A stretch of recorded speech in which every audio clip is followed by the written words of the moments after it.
kita terapkan itu nanti kita bisa publikasi Scopus. Seperti itu. Kalau ditanya Pak publikasi Scopus mahal nggak? Ya gratis ya. Ada yang gratis, ada yang berbayar ya. Emerald kan biasanya banyak yang gratis ya. Close access seperti itu ya. Jadi Bapak Ibu silahkan gali materi hari ini ya. Saya percaya Bapak Ibu pasti akan bisa publikasi Scopus ya. Salah satunya dengan cara hari ini strategi pemetaan riset untuk tembus Scopus. Sesuatu itu nggak ada yang instan ya, pasti bertahap seperti itu Bapak Ibu ya. Itu saja dari saya. Akhir kata saya mengucapkan terima kasih dan dengan resmi kegiatan pada malam hari ini dibuka, saya kembalikan kepada Ibu Siti Salama Amar. Terima kasih Bapak Raffles.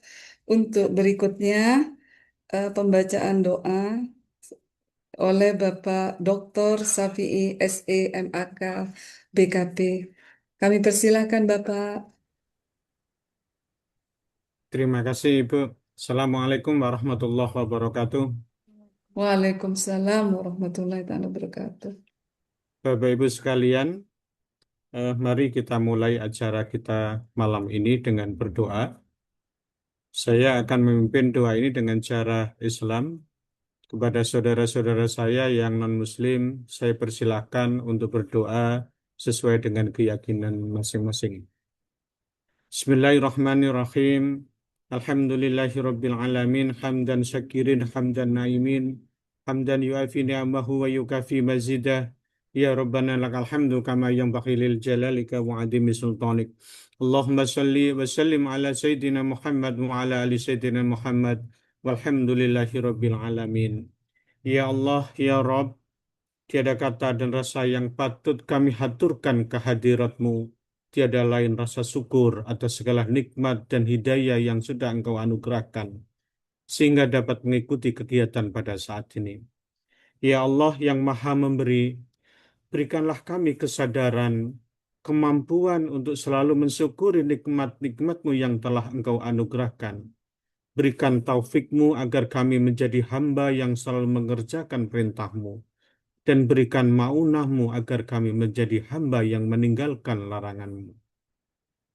Ya Allah, Ya Rahman, Ya Karim, jadikanlah kegiatan ini penuh hikmah, barokah dengan hidayah-Mu, limpahkan kesehatan, kekuatan, kesabaran, keikhlasan, kecerdasan, dan kearifan kepada kami.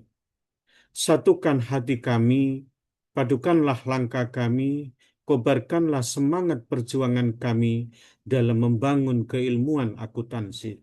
Apungkan pengetahuan dan segarkanlah pemahaman kami agar dapat mengambil hikmah yang terkandung. Ya Allah yang Maha Alim, kami sadar ilmu kami hanyalah setetes air di luasnya samudra ilmu-Mu. Karena itu, kami mohon bimbingan dan petunjuk-Mu. Bukakanlah hati dan pikiran kami agar selalu istiqomah dalam meningkatkan kualitas diri sebagai bekal pengabdian di dalam rangka khairunas anfa'uhum linnas. Ya Allah yang Maha memudahkan, mudahkanlah ilmu yang kami peroleh menjadi ilmu yang bermanfaat agar mudah menjadi alim, mengerti dan istiqomah dalam meningkatkan pengabdian untuk membangun kualitas insan yang berkarakter mulia, bertakwa, mandiri dan cendekia. Anugerahilah kami kekuatan untuk mengamalkan ilmu di setiap kehidupan dunia dan akhirat, sehingga menjadi ilmu yang amaliyah dan amal yang ilmiah. Ya Allah, ya Tuhan kami, kabulkanlah doa dan permohonan kami. Hanya kepadamu kami menyembah dan hanya kepadamu kami memohon pertolongan. Rabbi srahli sadri wa yassir li amri wahlul uqdatam min lisani yafqahu qawli. Rabbana atina fid dunya hasanah wa fil akhirati hasanah wa qina adzabannar wa adkhilnal jannata ma'al abrar ya aziz ya ghafar ya rabbal alamin. Wa sallallahu ala sayyidina Muhammad walhamdulillahi rabbil alamin. Assalamualaikum warahmatullahi wabarakatuh. Saya kembalikan kepada moderator, kepada pembawa acara. Waalaikumsalam warahmatullahi wabarakatuh.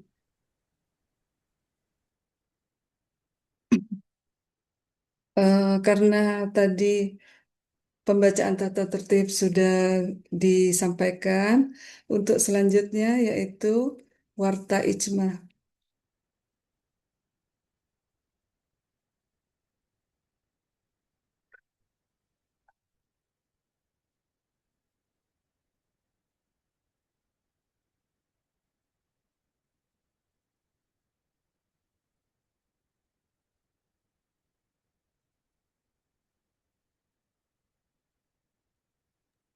Ya. Silakan Bu Siti Salama didampingi Warta Ijmanya. Ya.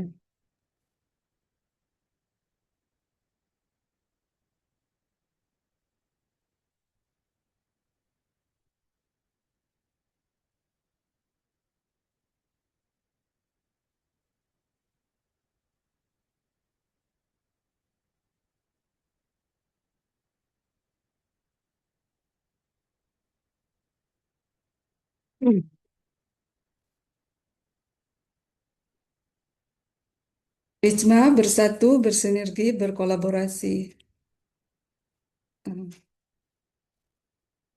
Dalam acara ini, nantinya Bapak Ibu berkesempatan untuk mendapatkan door prize menarik berupa apabila Bapak Ibu aktif mengisi link presensi, mengisi link evaluasi. Door prize akan diundi pada Des Natalis Ijma kelima. Halo Sobat Cendekia, mari ikuti rangkaian kegiatan sepekan bersama ICMA yang akan berlangsung mulai Sabtu, tanggal 2 Mei tahun 2026 hingga Sabtu, tanggal 9 Mei tahun 2026. Berikut jadwal lengkapnya. Sabtu, tanggal 2 Mei tahun 2026, pukul 10 waktu Indonesia Barat, topik webinar, Scopus as a Branding Engine. Cara praktis meningkatkan publikasi dan reputasi akademik global dengan narasumber Profesor Dr. Teresia Dwi Hastuti, SE, MSI. Sabtu, tanggal 2 Mei tahun 2026, pukul 13 waktu Indonesia Barat, topik webinar, Ragam Paradigma Penelitian, memahami cara berpikir di balik metode ilmiah dengan narasumber Mirna Amiria, SE, MSA, AK, PhD. Rabu, tanggal 6 Mei tahun 2026, pukul 18 waktu Indonesia Barat, topik webinar, From Confused to Publish, Strategi Pemetaan Riset untuk Tembus Scopus, dengan narasumber, Dr. Nicholas Renaldo, SE, MM. Kamis dan Jumat, 18-19 Juni tahun 2026, pukul 13 dan pukul 7.30 waktu Indonesia Barat.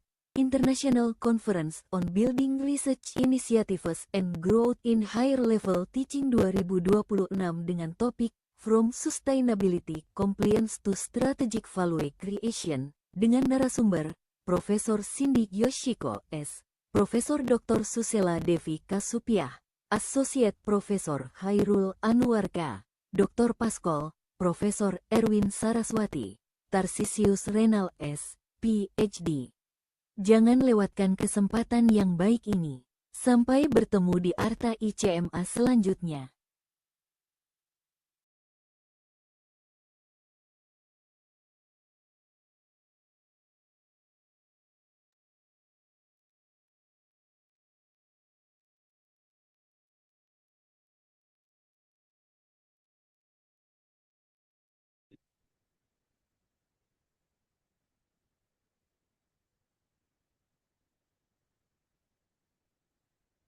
Untuk selanjutnya, kami persilakan moderator Bapak Agustinus Winoto, maaf, Bapak Agustinus Winoto SEMAK Sertifikat DE, dipersilahkan, Bapak.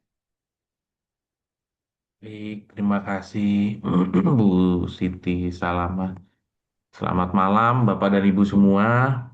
Selamat Semoga malam. semoga semuanya selalu dalam keadaan baik dan sehat selalu ya.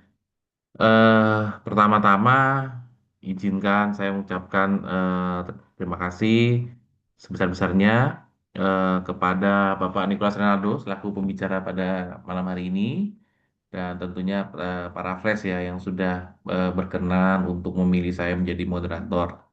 Jadi izinkan saya untuk memoderatori acara diskusi pada malam hari ini eh, agar menjadi produktif ya. Semoga Bapak Ibu masih semangat ya. Nah, mungkin saya izin untuk menyampaikan beberapa hal terlebih dahulu untuk pengantar acara kita pada malam hari ini.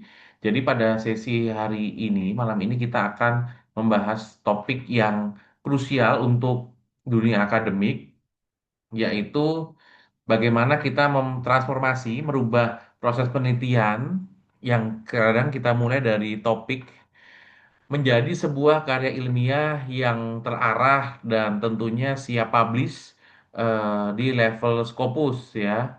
Eh, Nanti kita akan sama-sama mendengarkan pemaparan materi dari Pak Nikolas. Ya, ini tentunya Pak Nikolas ini sangat luar biasa ya menurut saya ini sangat luar biasa. Saya izin sambung bacakan CV dari beliau supaya Bapak Ibu juga tahu nih luar biasa nih Pak Nikolas ya. Pak Nikolas Renaldo ya beliau saat ini berdomisili di Pekanbaru ya eh, dan saat ini beliau sudah mencapai jenjang academic position yaitu lektor kepala.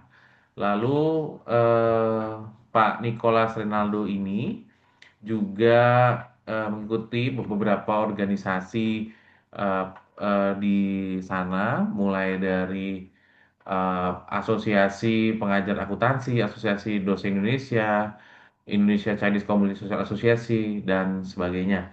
Lalu mungkin untuk pengalaman kerja, saya izin langsung bacakan yang terbaru, yaitu di 2019 sampai sekarang beliau menjabat atau menjadi seorang dosen di Institut Bisnis dan Teknologi Pelita Indonesia. Beliau juga menjadi reviewer pada Kogan Business and Management Applied Economics Letter dari Wiley Group. Lalu beliau juga merupakan seorang reviewer on McGraw-Hill Institute dan berbagai jurnal saintifik lainnya. Lalu juga Pak Nicholas tergabung ke dalam editorial team dari Journal of Applied Business and Technology dan juga eh, menjadi Chair of International Conference on Business Management and Accounting ICOBIMA. Ya, saat ini juga beliau menjadi direktur dari PT Ciara Cahaya Harmoni. Ya, dan ini masih banyak lagi ya, Pak dan Ibu ya. Beberapa sertifikat yang dia sudah dapatkan, mulai dari sertifikat Human Resource Training, Human Resource Manager, kompetensi asesor, digital marketing, hingga entrepreneurship. Lalu, nah ini bisa kita lihat ya tentunya Scopus ID-nya sudah high index 3, lalu juga Sinta skornya sudah 2.500 lebih dengan terdata 160 dokumen yang ada di eh, website Garuda. Lalu beberapa Pak Nicholas juga aktif untuk menjalankan AI project. Nah, ini ada beberapa achievement yang Pak Nicholas sudah raih. Yang pertama dari top one Magister Management. Lalu ada Best Paper and Best Presenter on the First International Conference of Business Management and Accounting (ICOBIMA). Best Lecture four times in Institute Business and Technology Pelita Indonesia. Winners of the 2023 National Competitive Research Grant BIMA dengan judul Revolusi Budaya Digital dalam Meningkatkan Kinerja Perusahaan di Indonesia. Best Paper dan Best Presenter di Second International Conference on Business Management and Accounting juga, ICOBIMA 2023. 2024 kembali memenangkan Bima ya, hibah Bima ini langsung dua judul. Yang pertama Smart Eco Ledger, Sistem Informasi Akuntansi Lingkungan, dan Smart Greenhouse untuk manajemen lingkungan pertumbuhan tanaman hidroponik. Dan juga ada Best Paper and Best Presenter lagi di ICO Bima 2024 dan Best Lecture Under 30 Years in Indonesia 2024. Ya, mungkin ya saya tidak bacakan ya terlalu ini banyak sekali Bapak dan Ibu. Yang pasti Pak Nikolas ini adalah orang yang tepat untuk menjadi pembicara kita ya pada malam hari ini sekaligus juga untuk men-sharingkan ilmunya. Baik, selamat malam Pak Nikolas. Ya, Iya, selamat malam Pak Agustinus. ya. Apa kabar Pak? Udah siap nih ya Pak ya kayaknya ya. Iya, Baik, tanpa berpanjang kata lagi, izin, waktu, dan tempat saya serahkan kepada Pak Nikolas untuk memberikan pemaparan materinya. ya, terima kasih Pak Agustinus. Saya mohon izin pakai dua device, satu untuk share screen, yang untuk kameranya pakai device yang lain ya. Saya harap suara saya bisa terdengar dengan jelas. Aman, Pak.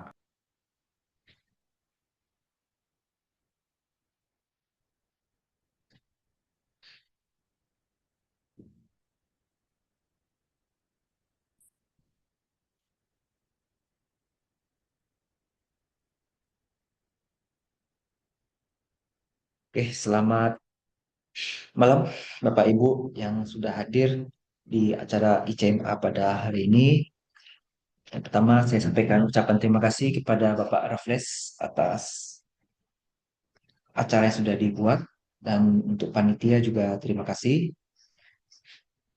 Nah, materi yang akan dibawakan sesuai dengan yang disampaikan ini tentang strategi pemetaan riset agar penelitian kita ini bisa tembus ke Scopus.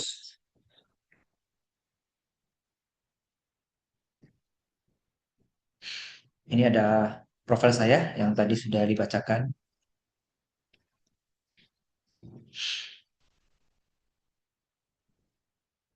Oke, jadi yang namanya riset ya, kita harus punya mindset dan positioning dalam melakukan sebuah penelitian. Perubahan mindset dari bingung topik menjadi strategic researcher.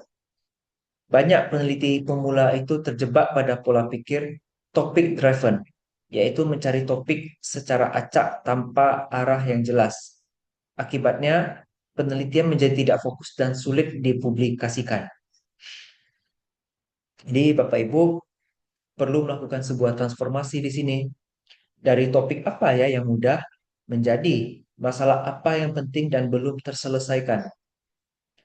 Dari mengikuti tren tanpa arah menjadi membaca tren untuk menemukan peluang riset. Dari sekadar memenuhi tugas menjadi membangun kontribusi ilmiah jangka panjang. Ciri dari seorang strategic researcher itu adalah berbasis problem solving, bukan sekadar topik. Memiliki roadmap penelitian, bukan penelitian sekali selesai. Kemudian mengarah pada publikasi dan dampak, yaitu pada citasi dan applicability. Maksudnya penelitian ini bisa dipakai untuk masyarakat ya. Yang kedua itu adalah memahami landscape publikasi Scopus. Kalau kita mau tembus Scopus, peneliti harus memahami medan permainannya. Yang dimaksud medannya itu di sini adalah kuartalnya, Q1 sampai dengan Q4. Q1 yang tertinggi, sangat kompetitif dan kontribusinya tinggi. Dan kalau kita bicara dalam bentuk rupiah, memang sangat mahal ya kalau untuk publikasi di Scopus Q1. Yang gratis banyak juga, tapi yang namanya gratis memang sortirnya sangat ketat. Kemudian untuk Q2 dan Q3 itu level menengah, cocok untuk pengembangan. Kalau Q4 itu untuk entry pemula. Kemudian untuk Scopus juga kita perlu memahami M dan scope-nya. Banyak artikel itu ditolak bukan karena jelek, tapi karena tidak sesuai scope. Misalnya nama jurnalnya European Journal of Marketing. European Journal of Marketing Management misalnya ya. Udah jelas di situ ada kata marketingnya. Artikel kita ini tidak sepenuhnya murni marketing. Misalnya kan banyak nih sudah multidisiplin. Dia marketing dicampur dengan SDM. Itu bisa dan memang ada kok penelitian seperti itu. Akan tetapi kan belum tentu cocok dengan jurnal yang European Journal of Marketing Management. Karena dia memang fokusnya di marketingnya, dia mau murni marketing, dia nggak mau campur-campur dengan bidang ilmu yang lain. Nah, itu yang perlu Bapak Ibu perhatikan. Kemudian kita harus perhatikan juga tren global dari Scopus ini seperti AI, sustainability, digital transformation, ESG. Tren ini bisa kita lihat dari jumlah publikasi, keyword yang populer, dan citasi yang tinggi. Publikasi itu bukan soal benar, tapi juga relevan dan dibutuhkan oleh komunitas ilmiah. Nah, yang terakhir itu adalah menentukan positioning research, niche atau generalis. Kalau di manajemen pemasaran ada istilah niche ya, yang memang spesial, yang orang jarang. Kalau generalis itu yang umum. Peneliti yang kuat itu bukan yang bisa meneliti semua hal, tapi yang dikenal di satu era, di satu area ya.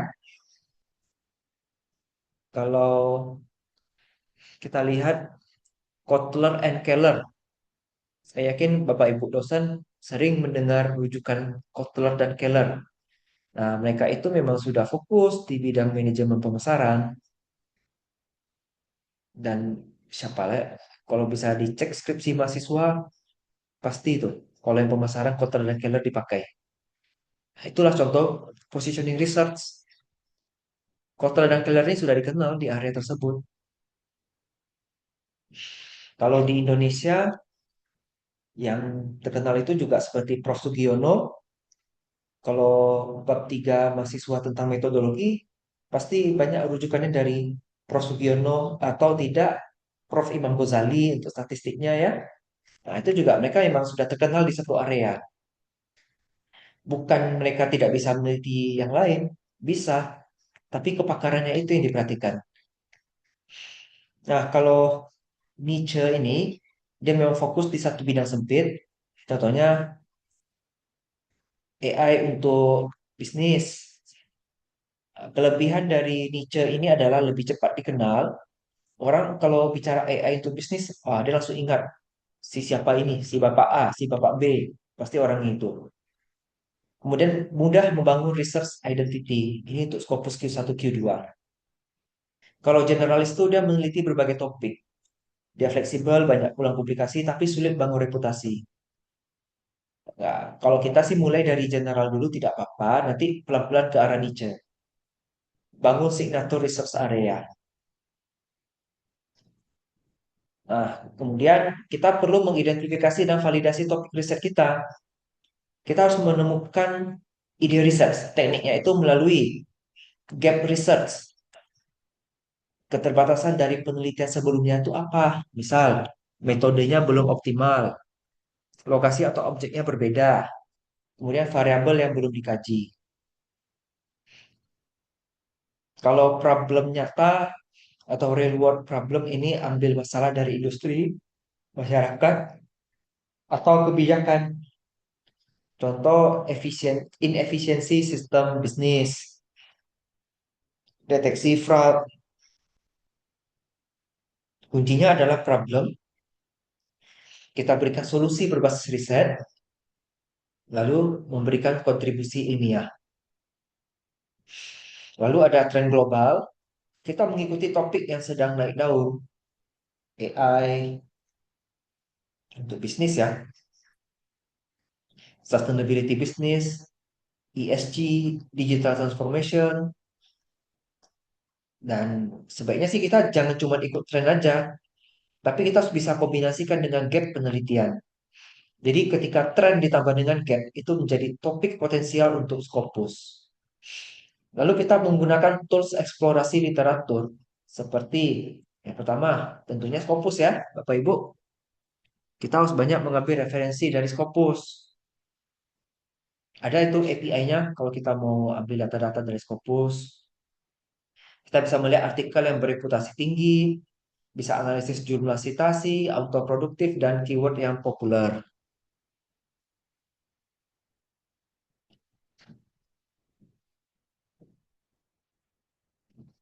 Kemudian Google Scholar, itu mudah dan cepat untuk eksplorasi awal. Kita bisa mencari penelusuran berdasarkan nama, berdasarkan citasi, berdasarkan artikel yang relevan. Yang ketiga kita pakai bibliometric mapping yang terkenal itu Force Viewer.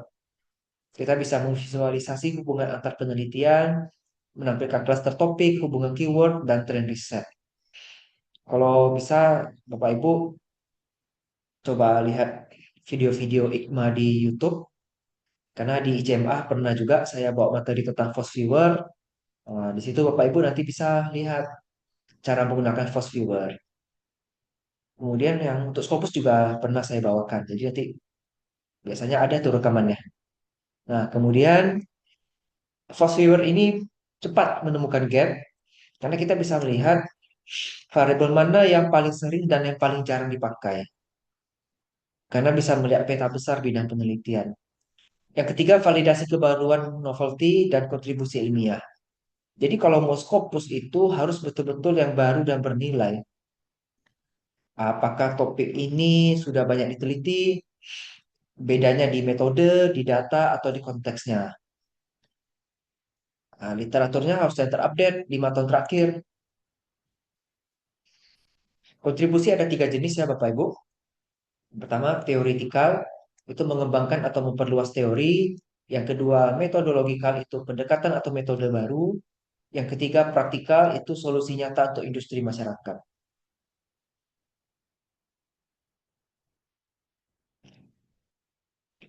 Kemudian, strategi pemetaan literatur. Ini inti dari materi kita hari ini. Pertama, Systematic Literature Review, SLR. Sekarang di Scopus banyak sekali artikel yang sifatnya SLR ya. Jadi SLR kalau dibandingkan dengan traditional review, nah kita bedah satu-satu nih. Kalau tradisional itu sifatnya naratif, tapi dia fleksibel ya. Kemudian tidak selalu sistematis dalam pemilihan artikel. Kemudian rentan bias karena kita hanya cenderung mendownload atau membaca yang kita suka aja. Ini cocoknya untuk eksplorasi awal. Kalau SLR itu lebih terstruktur, transparan, dan dapat direplikasi. Kita menggunakan protokol yang jelas, misalnya database Scopus.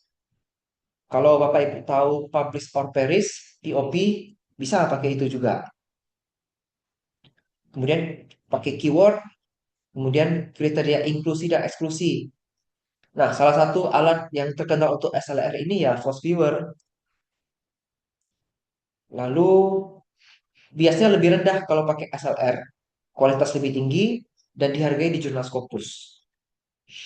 Jadi SLR itu dimulai dari kita mendefinisikan pertanyaan penelitian, lalu kita mencari database, lalu kita screening, kita ambil data dan kita sintesis temuan kita. Jadi SLR ini bukan sekedar review tapi fondasi untuk menemukan gap dan novelty. Nah, yang kedua itu adalah visualisasi peta research. Setelah kita kumpulkan, kita melihat pola di situ. Kita menghindari baca ratusan paper secara acak karena butuh waktu lama pastinya. Setelah kita bikin visualisasi, kita bisa menemukan struktur bidang penelitian kita. Melihat hubungan antar topik. Nah, biasanya kalau di Force Viewer itu kan kita melihatnya pakai variabel, kata kunci. Nah, kata kunci ini biasanya variabel ya, Bapak Ibu. Variabel apa yang saling berkaitan? Ini banyaknya mainnya di kuantitatif. Kalau mau menentukan hubungan antar variabel ya. Tekniknya kita pakai keyword mapping, co-citation analysis, dan co-authorship. Kemudian kita terakhir menentukan arah riset dari klaster yang sudah kita buat. Kalau klaster besar itu mainstream, sudah banyak diteliti. Kalau di SLR atau di Force Viewer ya lebih tepatnya, itu yang bulatnya gede-gede itu udah banyak yang ambil. Kita kesempatan ambil yang di klaster kecil, yang bulatnya kecil-kecil nanti. Topiknya berkembang dan dia lebih mudah untuk berkembang. Lebih potensi tinggi juga kita dapatkan novelty-nya. Dan itu area kosong tuh bisa untuk peluang riset. Ya, kita pilih satu klaster dulu sebagai fokus kita. Kalau saya pribadi di akuntansi bisnis digital. Jadi ke depannya penelitian saya ya harus berkaitan dengan akuntansi bisnis, bisnis digital atau akuntansi digital. Supaya nyambung dengan bidang keilmuan dan bidang kepakaran untuk sampai mencapai guru besar. Saya dari 2024 sudah menetapkan kepakarannya itu dan di 2025 puji syukur sudah lektor kepala dengan kepakaran itu juga. Jadi memang harus fokus di situ Bapak Ibu. Peta risetnya memang sudah dibangun, akuntansi bisnis digital. Nah, itu contoh yang ada pada diri saya ya. Nah, kalau tools-tools ini kan udah banyak ya Bapak Ibu, bisa lihat dari AI, silakan lah dipakai. Yang penting kalau yang AI ini ya bertanggung jawab kita ya. Kemudian kita harus merancang dan eksekusi penelitian. Kita susun research question. Research question itu harus spesifik, jangan yang terlalu luas. Kemudian researchable, bisa diuji dengan data. Baik kualitatif maupun kuantitatif tetap perlu data ya Bapak Ibu. Kemudian harus relevan dengan literatur yang sudah ada. Kemudian harus punya kontribusi yang jelas. Nah, framework yang biasa digunakan tuh ada FINER kalau kita singkat ya. FINER, feasible, interesting, novel, ethical, and relevant. Atau PICOC, PICOC, population, intervention, comparison, outcome, dan konteks. Ini untuk studi sistematis. Ini contoh transformasi penelitian, sorry, contoh transformasi research question lebih tepatnya. Contoh pertanyaan penelitian yang lemah itu adalah bagaimana penggunaan AI dalam bisnis. Itu terlalu lemah kalimatnya kalau kita tinjau pada level Scopus. Kalau yang kuat itu bagaimana? Bagaimana akurasi model AI dalam mendeteksi fraud pada laporan keuangan di sektor pertanian misalnya. Itu bagus sekali pertanyaan penelitiannya. Dan itu boleh Bapak Ibu teliti.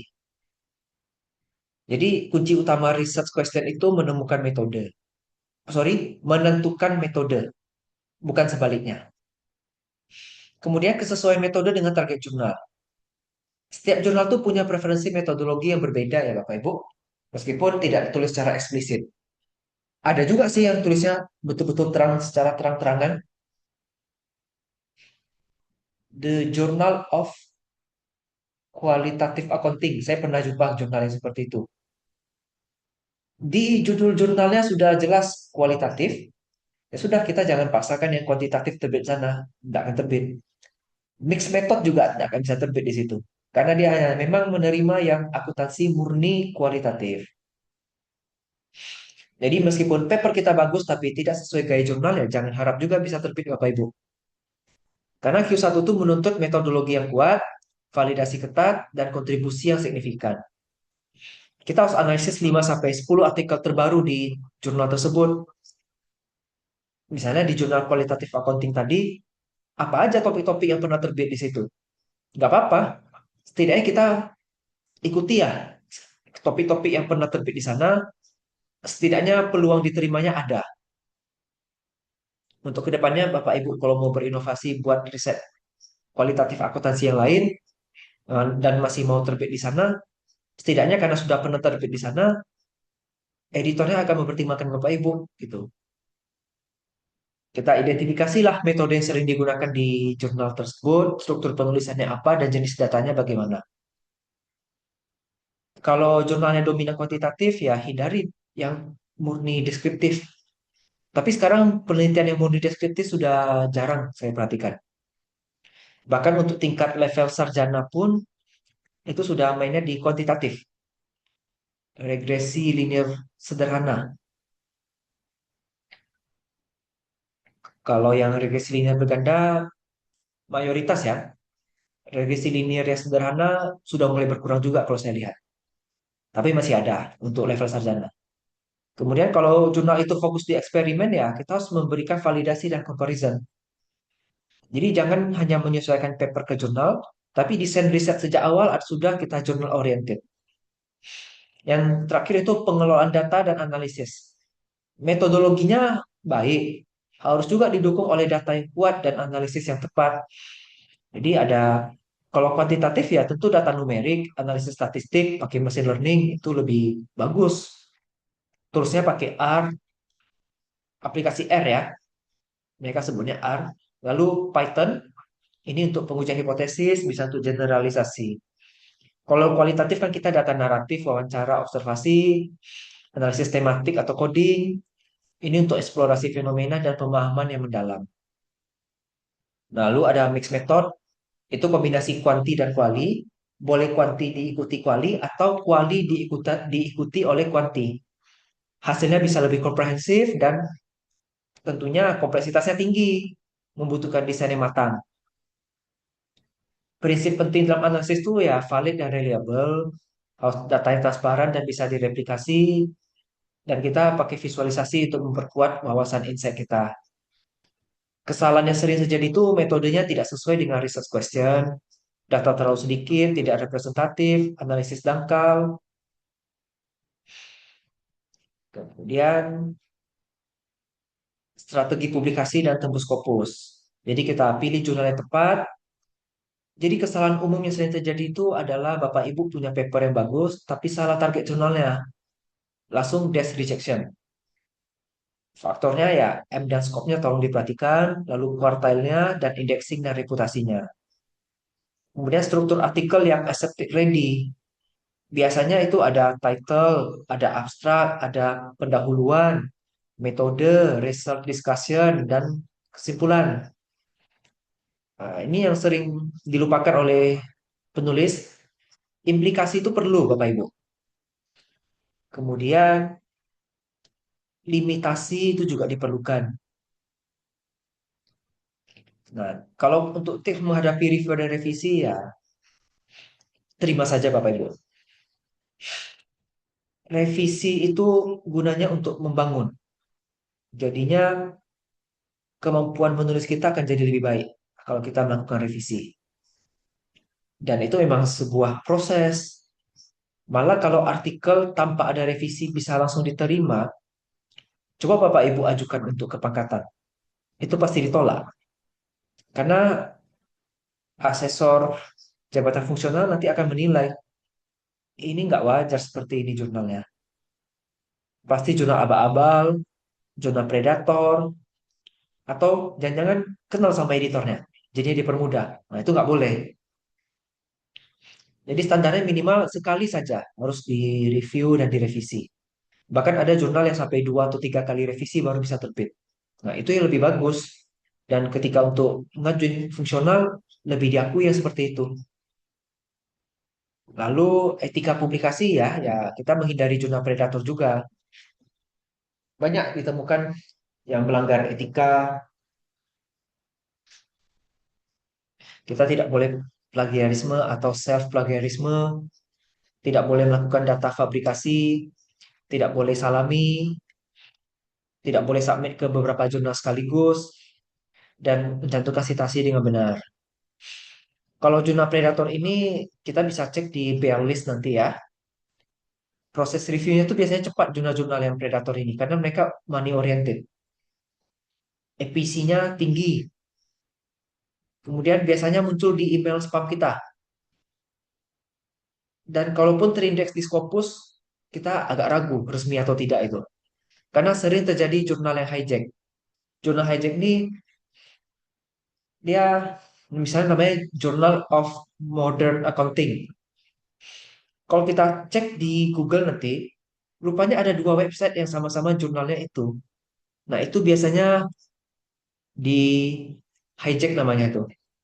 Itu nggak boleh, itu bahaya juga.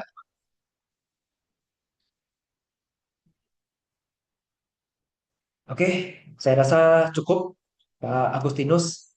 Ini materi saya sudah selesai. Saya mohon maaf apabila terdapat kekurangan. Saya kembalikan ke Pak Agustinus. Terima kasih. Baik, terima kasih Pak Nikolas. Ini luar biasa ya Bapak dan Ibu ya. Mungkin eh semoga semoga Bapak dan Ibu semua bisa terinspirasi ya untuk mengikuti jejak Pak Nikolas ya. Belajar banyak kita hari ini. Baik, mungkin Bapak dan Ibu, saya persilahkan.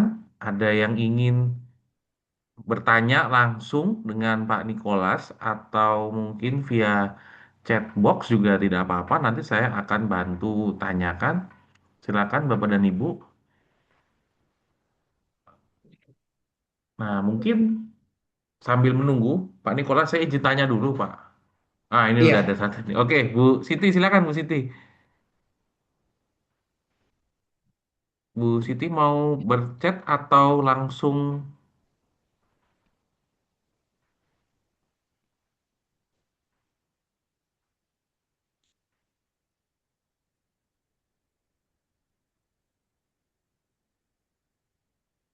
Baik, mungkin sambil menunggu Bu Siti mengetik. Ah, Bu Siti, atau mau ngetik atau langsung?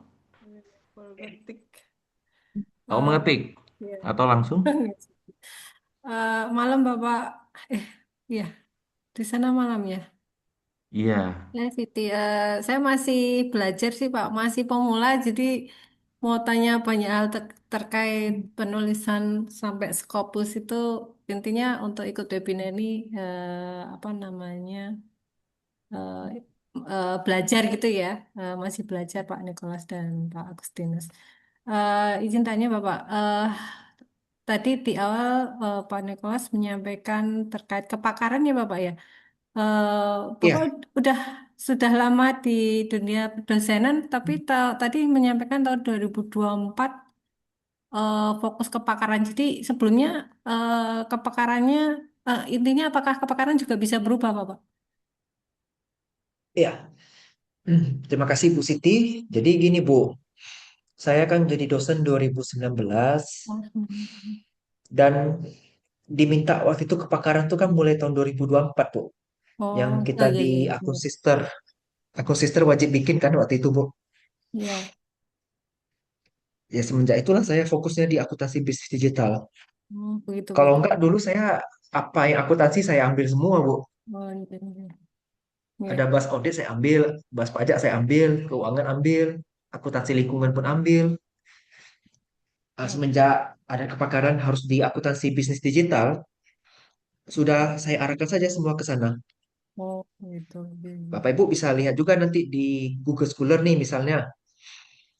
Saya sambil buka ya, biar Bapak Ibu bisa melihat juga.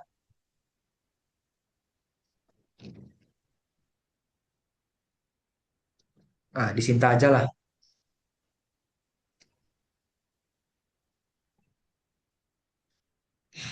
Oh ya, saya kebetulan sedang dipindahkan ke Prodi S1 Teknik Informatika karena ada keperluan akreditasi. Jadi, nah ini penelitian-penelitian saya nih. Skopus saya nih terakhir, kalau ini murni komputer ini ya, yang ini UMKM tapi kita bahas digital competitive advantage. Cocok dengan akuntansi bisnis digital. Ini digital culture revolution untuk improving firm performance. Cocok juga ya. Blue Management Accounting. Nah, ini waktu awal-awal 2024. Artikelnya ditulis 2022, 4, 2 tahun di Q2.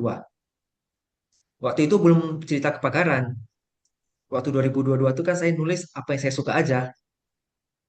Waktu itu tentang Blue Management Accounting atau akuntansi air ya. Kemudian ini SDM nih kebetulan ngikut sama teman aja. Nah, ini saya fokus di GCG ya kalau ini GCG. Kalau ini fokusnya di keuangan.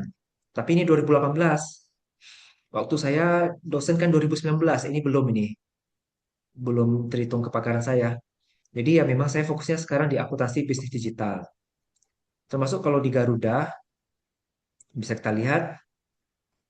Nah, di sini saya bicara big data analytics yang berkaitan dengan supply chain. Ya, supply chain ini kan ya mendekati juga lah ke arah bisnis, tapi saya arahkan ke digital melalui big data analytics. Kemudian, creating business value through IoT based management. Ini cerita bisnis, cerita digitalnya melalui IoT. Learning smart farming through IoT prototypes. Ini juga digital ya. Ini juga social accounting. Ini sama saya bantu teman lah waktu itu. Jadi memang kalau dilihat nanti akan nampak sendiri. Memang fokusnya di akuntansi bisnis digital penelitian saya semua. Material flow cost accounting juga saya arahkan ke sistem. Material flow cost accounting ini kan cabang turunan dari akuntansi manajemen. Nah, digitalnya kemana? Ke ini, ke sistem. Oh, kalau ini ke audit ya, korupsi. Nah, di Google Scholar juga nanti nampak juga nih pemetaan riset saya. Ini social accounting, IoT berarti digital juga. Green digital education, bla bla bla. IoT architecture. Kalau ini political connection, ini masih akuntansi keuangan ya.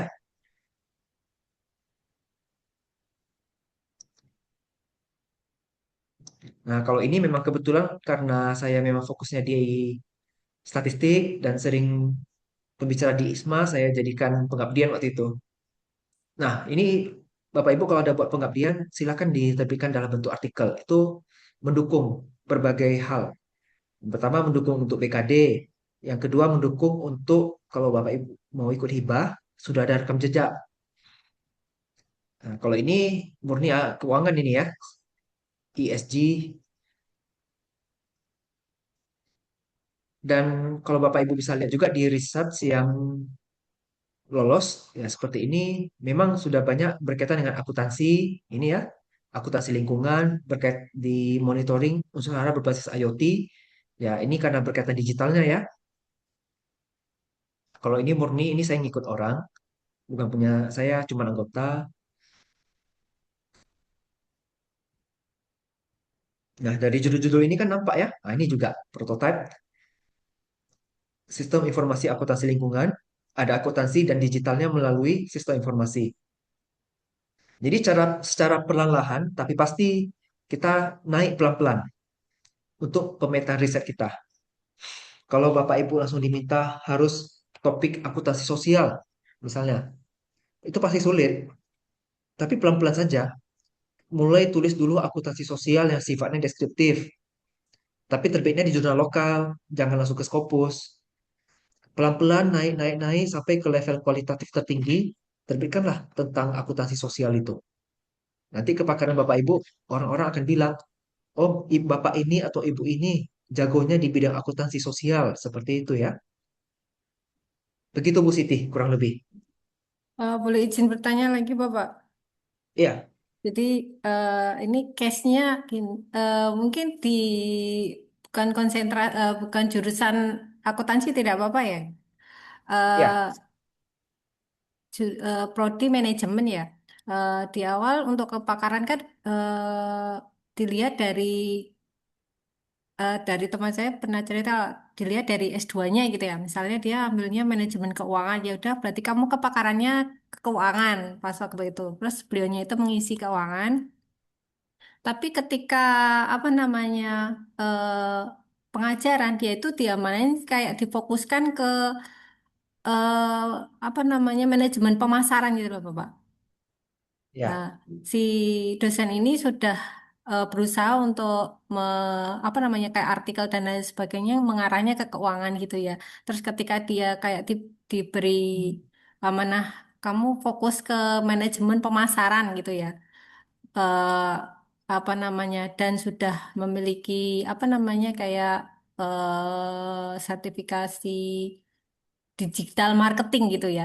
Nah, terus nanti untuk apa namanya kepakarannya terkait itu kan nanti berarti dia eh kalau ke marketing marketingnya itu nanti gimana caranya dikaitkan dengan keuangan atau harus berubah kepakaran ya Pak misal ada case seperti itu ya Pak ya. ya. Izin Bu Siti, yang dimaksud ini dia masih S2 atau sudah S3? eh Apa namanya belum ke S3 sih. Kalau masih di S2 nggak ada masalah, Bu. Hmm. Nanti fokusnya pas lu S3-nya itu ya Pak ya. Untuk Iya, oh gitu. Gitu. iya. Karena Berarti aman. sejauh ini sih masih aman kalau untuk itu. Kalau kan memang saat pengajuan itu memang ada dilihat, diminta ijazah, transkrip sama tesis di borangnya. Tapi itu hanya untuk sekedar syarat administratif saja. Gitu. Yang penting syarat khususnya ada, dan syarat khususnya memang sesuai dengan kepakaran. Oh, gitu. Dan mengenai artikel-artikelnya kan memang sudah keuangan semua kan, Iya. jadi nggak apa-apa. Nah, ketika dia mana yang manajemen digital tadi, mana pemasaran tadi, berarti artikelnya juga apa namanya? Gak apa-apa ya kita karena di BKD-nya keuangan kita fokus artikelnya tetap keuangan atau malah kita harus buat dua gitu ya. Kayak yang tadi sampaikan apa tadi waktu teknik ya. Kan ada kaitannya dengan kepakarannya Pak Nikolas kayak gitu ya dikait-kaitkan akuntansi dengan digital dan lain sebagainya seperti itu ya. Atau Nggak cukup apa-apa, Bu. ya. Nggak apa-apa ya. Lanjut aja, Bu. Yang penting konsisten. Dan kalau bisa sih minta pertimbangan ke prodi supaya dikasih mata kuliah manajemen keuangan. Oh, gitu. Ya, ya, ya. Kalau mengombinasikan manajemen keuangan dan pemasaran dalam satu topik penelitian, takutnya jadi kabur penelitian kita, Bu. Hmm, baik.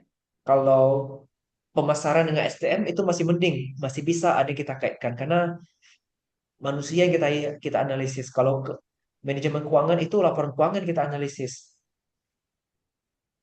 Jadi Ya. ya multidisiplinnya pun harus kita lihat cocok atau tidaknya Bu Siti. Oh, gitu. Ya, ya.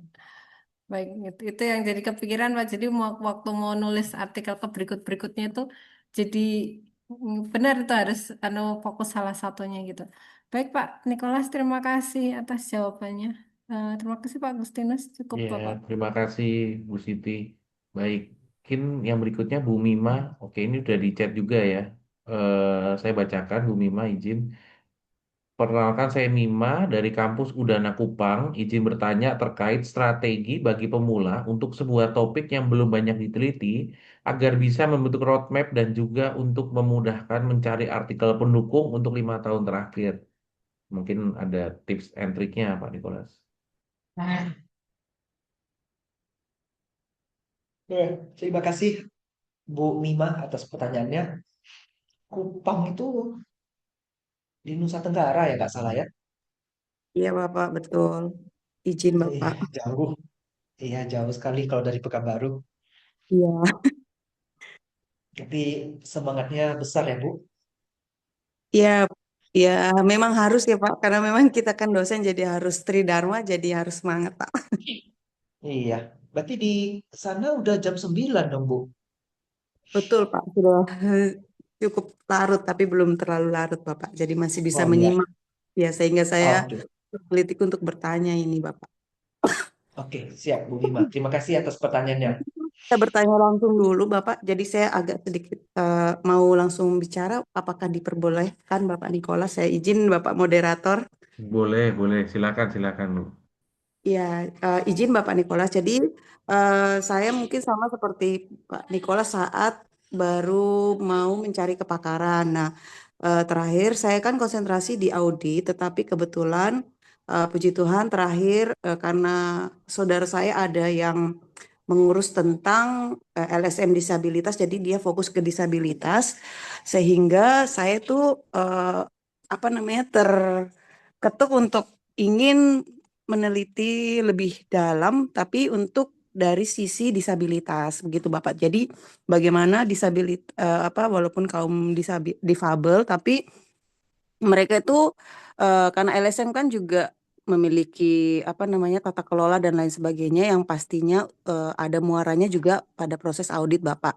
Nah, kendalanya mereka itu eh, proses keuangan yang mereka lakukan itu memang sudah dilakukan tetapi banyak yang seperti sederhana gitu Bapak, acuan-acuannya itu belum terstandarisasi. Terakhir mereka itu meminta untuk disusunkan seperti SOP. Nah, dari situ saya ingin kok oh ya ya saya pengen punya kepakaran atau ke apa ya namanya Bapak ya, lebih tepatnya konsentrasinya itu audit tetapi untuk melihat dari disabilitasnya, apapun itu dari dasar bahkan dari fundamentalnya begitu Bapak. Nah, saya itu kesulitan ketika saya mencari jurnal atau mencari artikel-artikel terkait disabilitas, tapi yang berkaitan tentang sebagai pengurus yang mengelola keuangan. Kalau di sini kan di LSM-nya kakak saya itu pengurusnya juga para kaum difabel gitu Bapak. Nah, itu mungkin tadi Bapak juga sampaikan kan kalau mau ke Scopus, tapi kayaknya bukan hanya Scopus sih Bapak, bahkan yang kayak pendanaan dari kampus saya pun juga itu menuntut roadmap Bapak. Nah, cuman jujur saja saya itu cari-cari referensi roadmap yang bagus itu seperti apa ya? Maksudnya saya cari teori-teori menyusun roadmap yang apalagi untuk peneliti pemula yang teori-teorinya itu masih belum ada. Apalagi seperti saya yang baru mau memulai meneliti tentang disabilitas. Kurang lebih seperti itu Bapak. Mohon diberikan arahannya supaya saya bisa lebih pakar lagi gitu Bapak. Terima kasih. Selamat malam Bapak. Terima kasih Bu Bima. Nah, untuk menjawab itu saya tadi udah sempat saya jelasin bagaimana membangun roadmap ya Bu Bima. Nah, kemudian kalau Bu Bima lihat di akun Sinta saya ya, saya juga dari 2024 ya, penelitian-penelitian saya itu udah mulai ke arah kambing kalau Bapak Ibu bisa lihat di sini ya. Ini yang pertama ini kambing nih, lolos pendanaan prototipe. Kemudian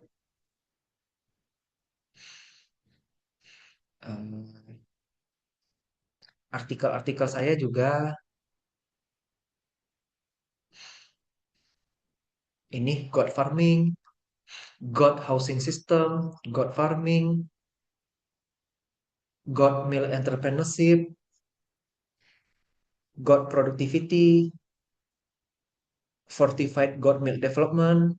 Nah, saya juga mulai membangun roadmap ini sampai dapat hibah pun juga semuanya tentang kambing. Padahal saya orang akuntansi dan prodi saya malah di saat S1 teknik informatika. Memang tidak mudah Bu Bima. Kalau saya mengambil contoh pada diri saya, orang akuntansi kok nelitinya ke kambing? Hubungannya apa? Dan setelah 2 tahun, rupanya terbukti bisa, Bu. Sama dengan Bu Bima lakukan saja, terbitkan saja artikelnya, nanti pelan-pelan orang akan mulai tahu akuntansi audit untuk difabel ini. Perlahan tapi pasti, Bu. Kita tidak mungkin bisa langsung menjadi pakar dalam 1 atau 2 tahun. Pasti harus lebih dari itu. Itu saran yang bisa saya berikan, Bu. Oh Yang ya. penting tetap konsisten dalam menulis. Pengabdian juga, jadikanlah artikel. Kalau bisa buat buku juga. Jadi akuntansi audit difabel ini nanti lama-lama akan semakin terkenal. Dan orang ketika mentrace referensi, orang taunya nanti dari Bu Bima semua ini. Nah, seperti itu, Bu. Izin Pak bertanya, kalau berarti kalau untuk teorinya mungkin pakai teori dasar auditnya saja gitu ya Bapak ya. Terus nanti untuk Iya, masuk ke difabelnya itu baru kita kayak apa ya linearkan ke eh, penggunanya kaum difabel begitu ya Bapak ya supaya jadi tapi bukan membangun teori baru begitu kan Pak maksudnya ya. iya. Mohon maaf, Bu Bima S2 atau S3, Bu? Kalau saya baru S2 Bapak belum belum belum masih jauh. Ah, oke. Nah, kalau posisi Bu Bima masih di S2, berarti kan belum boleh mengembangkan teori, Bu. Iya, iya Jadi betul. ya memang paling tinggi hanya sekedar menggabung-gabungkan teori. Eh, ya. Hmm. Kalau mensintesa teori itu belum boleh. Tapi nanti ketika sudah S3, disitulah kesempatan Bu Bima untuk menjadikannya novelty.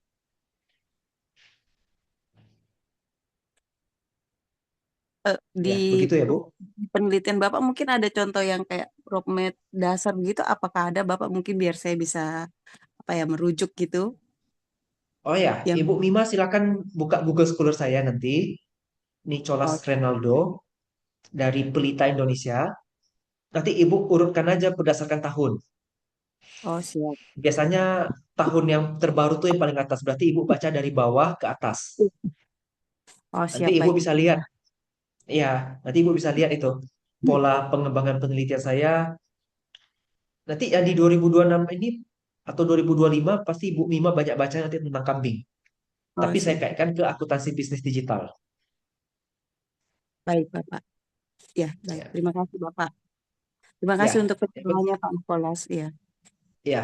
Terima kasih juga Bu Mima. baik. Baik, terima kasih Bu Bima. Nah, ini mungkin pertanyaan terakhir Pak Nikolas ya, karena juga sudah agak larut di sini.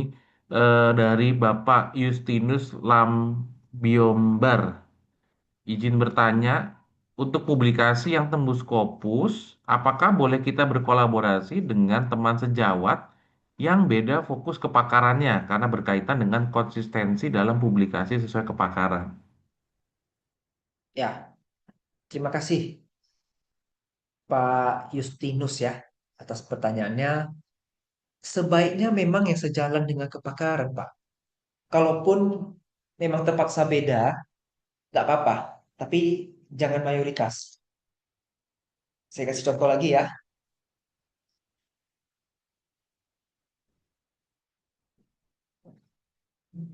Ini artikel Scopus. Kita searching ya.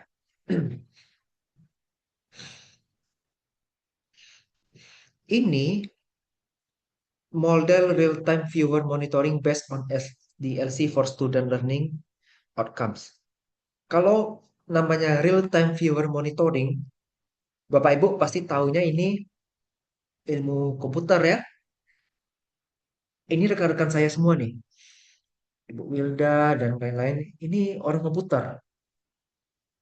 Lalu ada student learning. Ini berarti ilmu pendidikan ya. Ada ini. Ibu Rahmawidi ini orang pendidikan. Magister pendidikan. Jadi ada orang komputer dan ada orang pendidikan. Cocok ya. Saya orang akuntansi ngapain di sini? Kurang lebih seperti itulah. Tapi kan saya cuma satu orang di sini ya. Satu lawan 7 orang. Satu lawan 6 orang berarti. Kan ada 7 orang. Saya satu yang nggak nyambung, tapi enamnya masih nyambung. Itu masih bisa peluang diterbitkan. Seperti inilah contohnya. Ini Q3. Ya, Q3 ini. Jadi seperti itu Pak Justinus. Tapi memang sebaiknya yang sama bidangnya. Kalau memang terpaksa ya udah, nggak apa-apa. Tapi jangan dominan. Oke. Pak Justinus, bagaimana? Apakah menjawab ya? Tentunya ini tadi dari Pak Nikolas ya, bahwa oke sudah terima kasih. Berarti jangan terlalu ini ya, terlalu banyak yang berbeda ya. Nah, Pak Nikolas mungkin saya inilah penutup sekaligus karena tadi ada tersangkut pertanyaan. Saya penasaran juga Pak. Kebetulan juga memang saya sendiri juga sedang ya merintis karir lah Pak, mengikuti jejak Pak Nikolas ini. Nah, mungkin Bapak boleh nggak bagi tips dan trik tadi? Eh, tadi kan sudah untuk menyusun itu kan mulai pelan-pelan. Nah, misalkan kita sudah menjalankan tadi mulai pelan-pelan, kita sudah punya beberapa backup, sudah ada portofolio kita. Nah, mungkin Bapak bisa kasih share sekaligus closingan tips untuk supaya bisa tembus Scopus Pak pada akhirnya. Karena sepertinya kan Scopus ini di Indonesia juga cukup menjadi tantangan ya buat kita para dosen. Di satu sisi tantangan, di satu sisi yang lain adalah satu apa namanya tuntutan juga ya secara nggak langsung. Nah, mungkin Pak Nikolas berkenan bisa share tipsnya untuk tembus Scopus ini. Terima kasih. Ya, baik Pak Agustinus. Jadi tips supaya bisa terbit Scopus ini memang konsisten dan rajin ya. Pokoknya tulis saja, silakan submit ke Scopus. Kalau ditolak, kadang ada yang memberikan revisi, hasil reviewnya kadang nggak ada juga. Nah, kalau ada dikasih hasil review, itulah peluang emas kita untuk memperbaiki artikel kita menjadi lebih baik. Dan setelah kita perbaiki, kemungkinan bisa diterima di Scopus jadi lebih tinggi. Jadi memang harus rajin dan konsisten. Dan jangan pernah menyerah, Bapak Ibu. Saya pertama kali terbit Scopus itu tahun 2018. Itu artikelnya ditulis 2017, dua kali revisi. Pernah nulis 2022 yang tentang akuntansi air tadi, terbitnya 2024. Nunggu 2 tahun, 3 kali revisi. Jadi kalau kita menyerah di tengah jalan ya itu udah pasti gagal. Tapi kalau kita lanjut terus, itu kita tidak gagal. Kita berhasil sebenarnya. Kita sudah berhasil mendapatkan ilmu dari Scopusnya itu. Pengalaman submit Scopus itu yang berharga. Jadi kedepannya ketika kita menulis lagi, kita sudah tahu standar Scopus itu seperti apa. Kedepannya menulis jadi akan lebih mudah. Apalagi sekarang sudah dibantu AI. Mencari ide, mencari topik, mengolah data juga lebih cepat. Tidak manual seperti dulu lagi.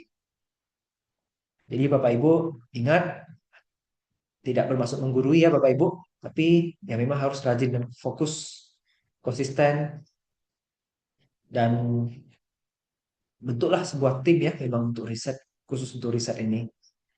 Saya juga punya tim untuk khusus riset ini ya. Kebanyakan memang timnya para senior di kampus. Tapi senior ini baik mau mengayomi yang muda. Tapi kadangkala tim yang satu dengan tim yang lain belum tentu cocok. Ya kita fokus pada tim kita sendiri saja. Nanti kan hasilnya nampak. Ketika Bapak Ibu sudah dapat Scopus, dapat pendanaan riset, itu kampus pada minta dokumen kita nanti untuk akreditasi. Ya akan berguna untuk diri kita, berguna juga untuk kampus. Dan kalau bisa diimplementasikan malah akan lebih bagus lagi karena berguna untuk masyarakat. Seperti riset-riset kami yang tentang kambing ini ya, itu banyak peternak yang pakai, banyak peternak yang minta belajar. Padahal saya bukan peternak kambing, tapi rupanya bisa. Ilmu itu bisa kita kasih ke para kelompok tani, kelompok ternak itu. Nah, memang ilmu yang tertinggi itu adalah ilmu yang sudah diberikan untuk masyarakat ya. Jadi kalau masyarakat bisa merasakan manfaat dari ilmu kita, itu sudah pencapaian tertinggi. Kalau kita sudah profesor tapi nggak bermanfaat, itu juga susah dibilang ya. Kurang lebih seperti itu, Pak Agustinus yang bisa saya sampaikan. Terima kasih. Baik, terima kasih Pak Nikolas. Menarik ya, konsistensi dan tekun dan tidak menyerah ini. Ini yang susah kadang-kadang ya sulit. Kalau bagi saya sih agak sulit ya Pak ya. Kadang kita udah gelap, udah bingung. Tapi ya tadi tips dari Pak Nikolas ini berarti ya kita harus tetap konsisten ya melanjutkan. Oke, baik. Jika demikian maka terima kasih banyak terutama kepada Pak Nikolas yang sudah sharing kepada kita semua yang ada di sini untuk membagikan ilmunya, pengalamannya, dan tentunya tips dan triknya ya supaya bisa tembus di Scopus.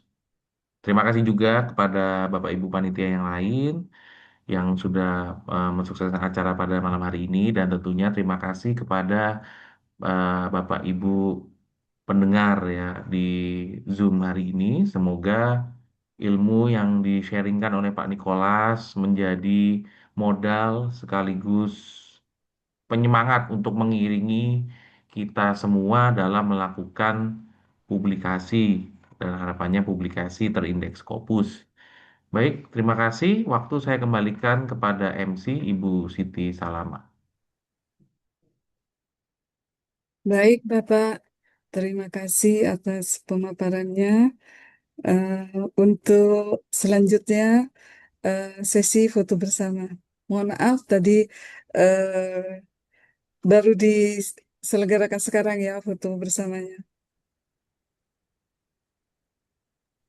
Baik, foto bersama akan saya pandu, Bapak Ibu. Kami harapkan bisa menyalakan kameranya ya.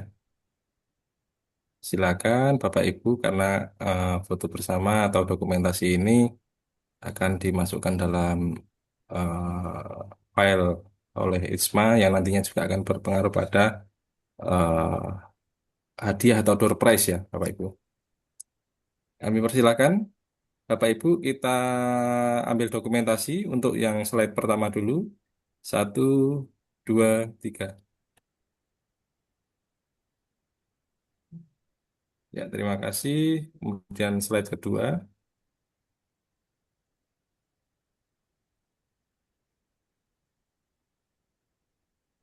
Ya, terima kasih. Kemudian slide yang ketiga.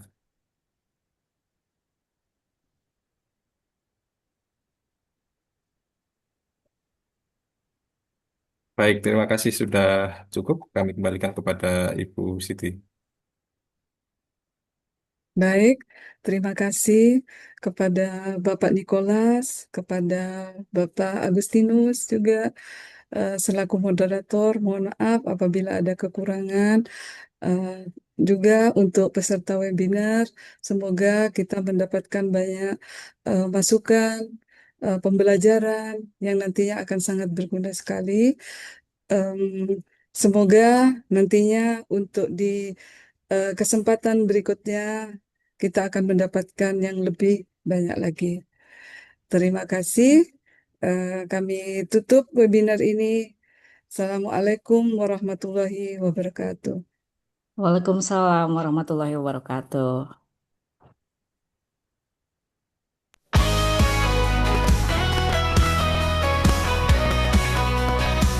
Ikatan cendekia wangda akuntansi BaitNet, langkah tegap dosen muda bersatu. Ikatan cendekia Itu yang wangda berhubung akuntansi, presensi.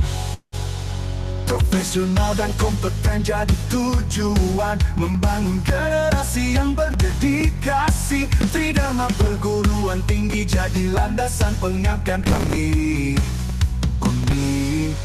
Pendidikan, penelitian, pengabdian untuk kemajuan bangsa tercinta. Hikmah, hikmah, hikmah, hikmah, generasi penerus bangsa. Ide dan inovasi terkini untuk Indonesia yang jaya. Hikmah, hikmah, bibit tunggu kita lahirkan, membangun dan memajukan Nusantara Indonesia.